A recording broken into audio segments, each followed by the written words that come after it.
আসসালামু আলাইকুম। রাত বাজে 11টা। তো ঘুম আসতেছে না, কি করব।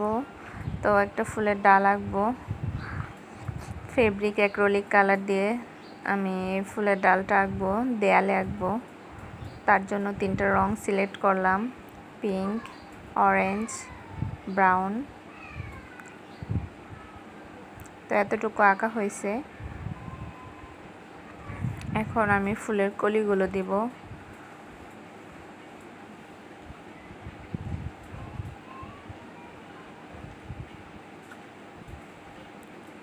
এর মাঝখানে হিমার আব্বু এই ফলটা নিয়ে আসে, বলতেছে কাইটা দিতে। এখন আমি এই ফলের নামটা সঠিক জানি না, আপনারা যদি কেউ জানেন কমেন্টে বলবেন। তো ছুরিটা হাতে লেগে গেছে হালকা।